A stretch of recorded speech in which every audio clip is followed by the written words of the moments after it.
আসসালামু আলাইকুম। সম্মানিত দর্শক শ্রোতা সবাইকে শুভেচ্ছা। ৯ মাস পরও সরকারের কর্মকাণ্ড দেখে মনে হচ্ছে সরকার দেশটিকে একটি প্রাইমারি স্কুলে পরিণত করেছেন এবং দেশের মানুষকে তারা সেই স্কুলের শিক্ষার্থী ভাবছেন। মন যা চায় তাই করছেন। সেই কথাই বলতে চাই।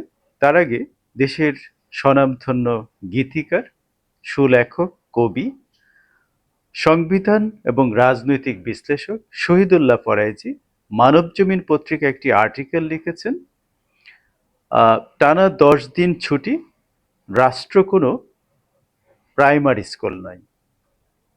তার এই লেখাটি খুবই বাস্তবমুখী এবং সময়োপযোগী বলে আমি মনে করি। এটি বিশ্লেষণের দাবি রাখে বলেও আমি মনে করছি। সম্মানিত দর্শক শ্রোতা, আপনাদেরকে লেখাটির গুরুত্বপূর্ণ কিছু অংশ পড়ে শোনাতে চাই। অন্তর্বর্তীকালীন সরকারের ছুটির উৎসব সংস্কৃতি অতীতের যেকোনো সরকারের ছুটির সংস্কৃতিকে ছাপিয়ে গেছে। তারা ক্ষমতায় আসার পর থেকে ছুটির সিদ্ধান্ত এক ধরনের উৎসবের রূপ নিয়েছে। ছুটি যেন তাদের কাছে সুশাসনের বিকল্প বন্দোবস্ত। যে কোনো অজুহাতে রাষ্ট্রকে দীর্ঘ ছুটির ঘুমে পাঠাতে পারা যেন সাফল্যের সোপান। টানা ১০ দিন ছুটির অত্যুৎসাহী এ আদেশ অনৈতিক এবং কোনোভাবেই তা জনস্বার্থ রক্ষা করে না।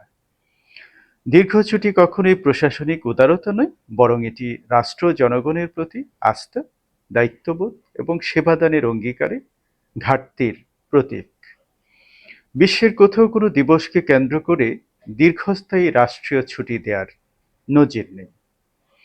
রাষ্ট্র কেবল কাগজে ঘোষণা বা আনুষ্ঠানিকতার নাম নয়, এটি একটি বাস্তব ও জীবন্ত প্রতিষ্ঠান, যার অস্তিত্বের ভিত্তি জনগণের সেবা নিশ্চিত করার নিরবচ্ছিন্ন প্রচেষ্টায় নিহিত।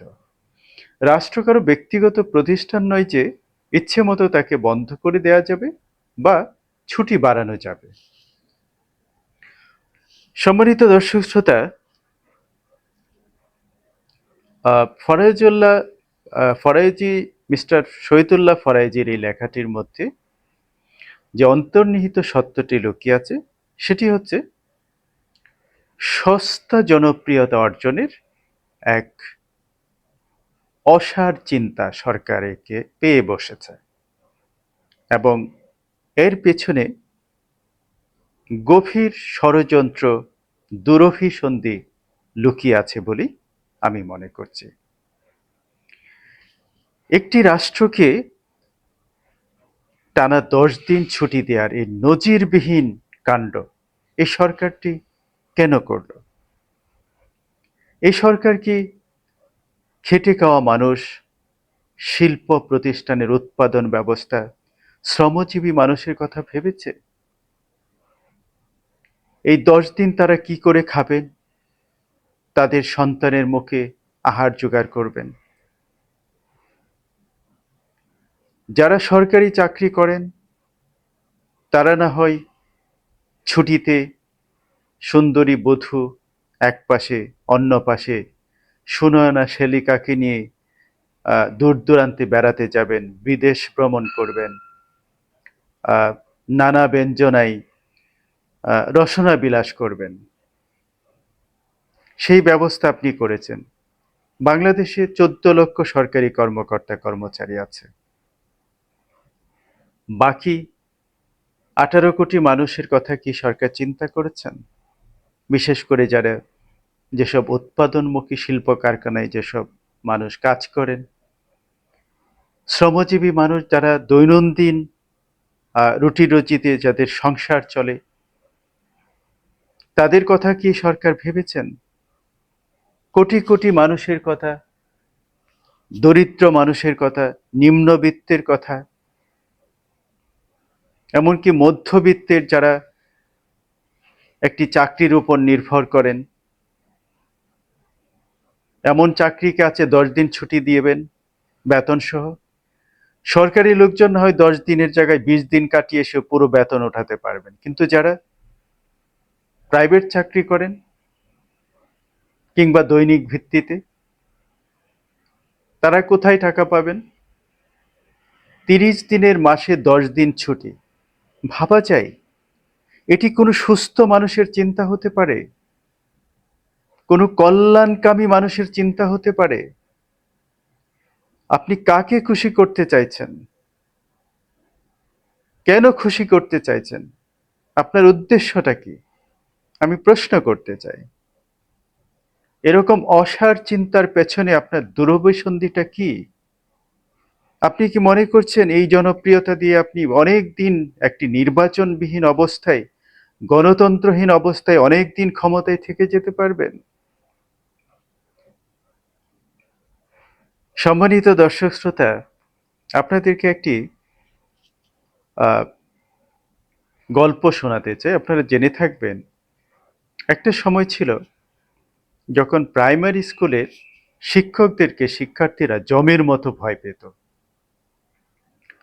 আহ, কখনো কখনো শিক্ষকের আহ, প্রশ্নের মুখে তারা কাপড় ভিজিয়ে ফেলতো, প্যান্ট ভিজিয়ে ফেলতো। কোনো শিক্ষক যদি রাস্তা দিয়ে চলতেন, শিক্ষার্থী যদি কোনোভাবে সেটা টের পেতেন, সেই শিক্ষার্থী রাস্তা থেকে কয়েক বিঘা দূরে চলে যেতেন, যাতে তার চোখের আড়াল হতে পারেন, কোনোভাবেই যাতে শিক্ষকের সামনে পড়ে না যান। বাংলাদেশের মানুষের অবস্থা আজ কিন্তু এমনই হয়েছে। এই সরকার, আপনারা জেনে থাকবেন, রাজনীতিবিদদেরকে এমসিকিউ প্রশ্ন ধরিয়ে দিয়েছেন। তারা সেই প্রশ্নের উত্তর দিতে গলদঘর্ম হচ্ছেন। সরকারের ধমকে অনেক রাজনীতিবিদদের নাকি এখন প্যান্ট ভিজে যাচ্ছে। তারা কখনো জোর গলায় কথা বলছেন, আবার পরক্ষণেই মিউ মিউ করছেন। আপনারা জেনে থাকবেন, এই সরকার বিদেশিদের হাতে বন্দর তুলে দিতে চাচ্ছে, সেন্ট মার্টিন তুলে দিতে চাচ্ছে, করিডোর দিয়ে দিতে চাচ্ছে। তারপরও কিন্তু এদেশের মানুষ, অর্থাৎ এই যে বললাম শিক্ষার্থীরা, শিক্ষকের ভয়ে এতটাই ভীত যে কেউ কথাই বলছে না। প্রাথমিক স্কুলের সেই শিক্ষার্থীরা এতটাই সুবোধ বালক ছিলেন যে পিঠে 10টা বেত মারলেও তারা সেই শিক্ষকের প্রতি অতল শ্রদ্ধা রেখে কথা বলতেন, কখনোই চোখে চোখ রাখতেন না। আমাদের দেশের মানুষদের অবস্থা এখন তাই হয়েছে। এই সরকার যা কিছু করছে, যাই কিছু করছে, আপনার আমার স্বার্থ বিরোধী, স্বাধীনতা, সার্বভৌমত্ব, গণতন্ত্র বিরোধী। আমরা কোনো কথাই যেন বলছি না, আমরা যেন বোবা হয়ে আছি। সেই শিক্ষার্থীর মতো অতল শ্রদ্ধায় আমরা ডগডগ করছি। সম্মানিত দর্শক শ্রোতা, প্রশ্ন তুলুন, প্রশ্ন করুন, সকল অন্যায়ের বিরুদ্ধে। আল্লাহ হাফেজ।